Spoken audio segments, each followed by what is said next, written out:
And this is Garland from Fox 8 in New Orleans. Now that camp is almost or is over with, how fired up are you for not only the trip to LA, but to prepare for another opponent coming up?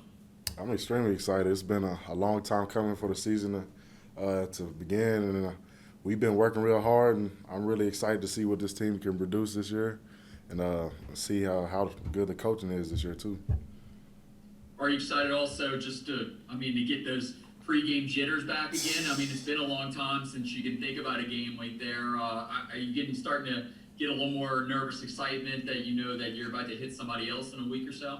I think I'm more kind of nervous, excited that this is my first last game as a college student, as a college player at LSU. And so I'm very excited for the season to start, but I'm kind of sad at the same time that it's beginning so early. Hey, Ed, Wilson Alexander from The Advocate. Two questions for you, if I could. For Keishon Butte, what have you seen from him this camp? Because there's a lot of talk about who's going to be coming, and joining him on the first team, but obviously he's sort of already established himself there. Maybe how confident does he look now in this camp, knowing that he's one of the guys? He's definitely confident, especially in his athleticism. He's been showing out this spring in practice, and he's been one of those guys that's stayed consistent.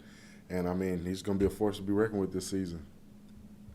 And then just 2-point plays. There's a rule in overtime now that you'll have to go for two a lot more often. Obviously, part of that was spurned on by the 7 overtime game. But how often do y'all work on 2-point plays? Is that something that's like fairly important to y'all? I think that's more of a situational thing. Right now, we've been working more 2-minute and like end of game scenarios, but I'm pretty sure we'll end up working on that.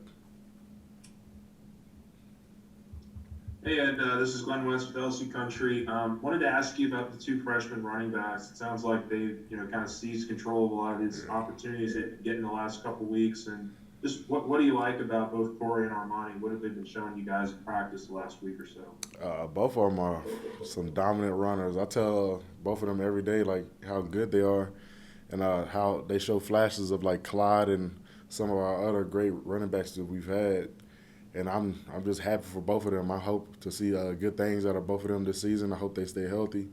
And they're gonna be some dominant runners for LSU in the future.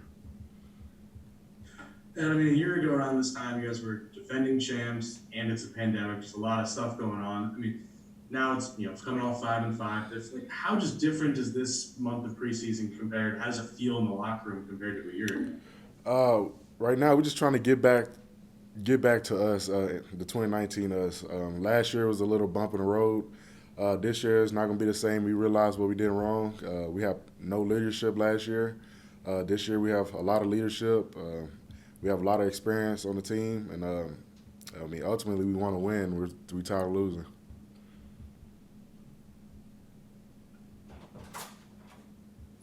Hey, Ed, Jacques from Channel 9 here. Looking back on last year, if you could, real quick, what was the strangest thing about last year? For example, I remember driving straight into campus the day of the Alabama game and seeing nobody, basically. What was the strangest thing about last year? The strangest thing about last year was like having no tailgates. Like when we were driving down and walking down Tiger Walk, having literally probably 10 fans on the Tiger Walk and no tailgates. It just seemed so empty and vacant outside the stadium. It was a weird feeling walking into the stadium. Can you speak to now moving forward? I know Coach O always talks about generating your own motivation, but I mean, obviously college football is generated by fans and excitement and everything. I'm sure you guys are looking forward to that this year, right? Yes, sir. It's kind of like last year. It was hard as a football player. It's hard for you to kind of generate your own energy and stuff because the fans provide a whole different energy that your team can't. And so, I mean, at the end of the day, if things like last year, we should have created our own energy, but we didn't really have that last year. But this year, hopefully, we'll have a full stadium. Hey, Ed, thanks for doing the questions with us again. Kind of building on that question, is that something that y'all notice? I mean, like, we all talk about that in the locker room that, hey, they said, fans are going to be 100%, and, the school just released vaccinations or testing requirements. So is that something that, y'all even is on your radar? Do you understand like what's happening as far as like the fan aspect of it, or do you just show up on Saturday and excited to see people? Right now, our focus is just football. Our coach, Coach O, tells us it doesn't matter how many people's in the stadium. We're gonna play the game and we're gonna dominate. So that's not been our focus at all. Our focus is just UCLA right now. Yeah, I mean, this is an obvious question, I'm sure, but you know, you're talking about the increase in leadership. Like, how do you actually see that, you know, day to day make a difference? You know, when you don't have it versus when you do. When people do stuff wrong, it's I mean the players step up and tell them to do the right thing, or it's not as much joking around and playing around in meetings and on doing walkthroughs and stuff like it was last year. Last season we had a lot of jokesters, a lot of younger guys just playing around, and a lot of older guys not stepping up saying anything. But this year we have a lot of guys, including myself, to step up and say stuff. And obviously, you said you haven't implemented those 2-point plays yet, but like when you get down on the goal line in those kind of situations, is it something where like you have to have specific plays implemented for that spot, or do you sort of take short yardage things and use them?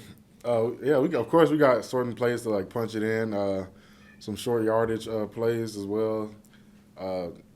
Just punch the ball in, and they've worked last season, and we're gonna use them again this season. Hey, Ed, Scott Rabelais, also from The Advocate.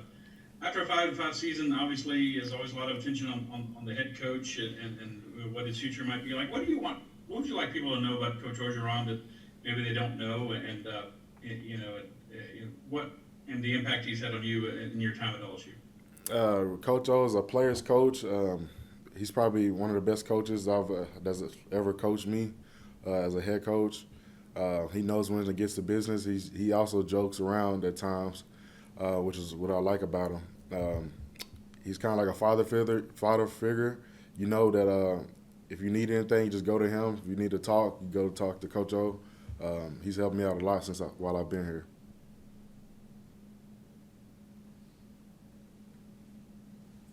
Anything else for Ed?